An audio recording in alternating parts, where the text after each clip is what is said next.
ሌላኛው ጥቅማ ጥቅሞችን ነው። መጀመሪያ ይሄን ሙቭመንት ስንጀምር ጥቅማ ጥቅም አይደለም መሰረታችን፣ የህዝብን ጥያቄ ነው ያመጣነው። ህዝብ ጥራት ያለው ህክምና ይላል። ከየት ይመጣል ጥራት ያለው ህክምና? ሳቲስፋይስ ያልሆነ ሐኪም በባርነት ውስጥ አለው ብሎ የሚያምን ሐኪም ይዘን ስለ ህክምና ጥራት ልናወራ እንችላለን?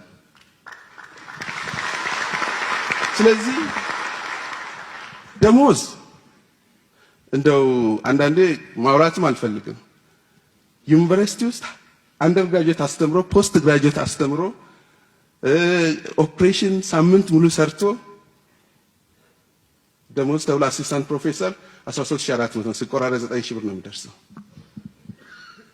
በምንሰራው ልክ አይከፈለን። ባይዘው ኢትዮጵያ ማችለውን እየጠየቀ አይደለም የኢትዮጵያ ሐኪም ያለው። ደቡብ ሱዳን ብንሄድ ከኛ በጂዲፒ በጣም ያነሱ አገሮች ናቸው። ከ40 እና 100% በላይ ነው እየከፈሉ ያሉት። ስለዚህ ትኩረት አለመስጠት ለሐኪም የቆመ ማህበርም ሚኒስተርም ስለሌለ ነው እስካሁን ድረስ ችግራችን እንደዚህ ደረጃ ላይ ደረሰው።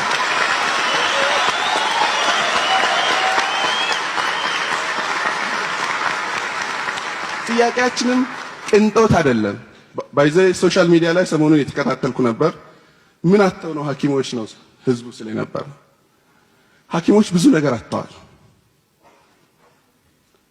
ለምሳሌ እኔ ቀዶ ሕክምና ስፔሻሊስት አት ኤኒ ታይም ልጠራ ይችላል።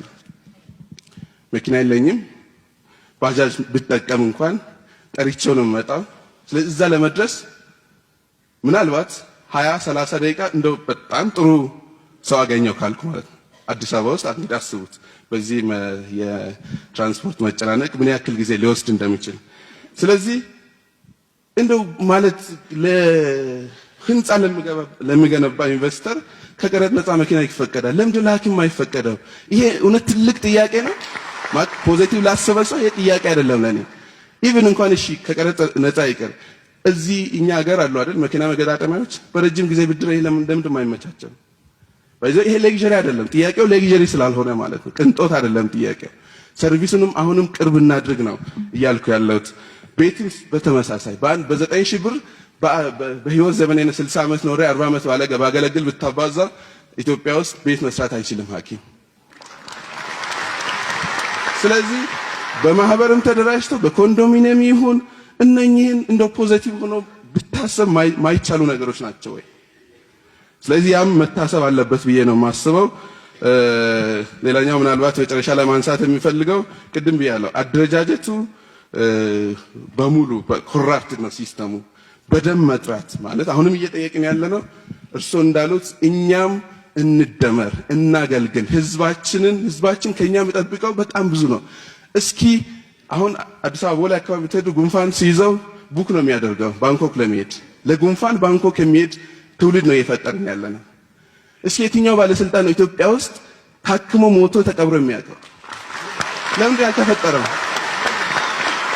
እምነት ስለሌለ። አንድ ባለስልጣን እስካሁን አላውቅም። አንድ ባለስልጣን። ስለዚህ ይሄ እስካሁን የነበረው ሄልዝ ሲስተም መታከም ማለት ባለስልጣናት መታከም የማይችሉበት ሲስተም ነው ያለው። ስለዚህ እንደናንተ የምትታከሙበት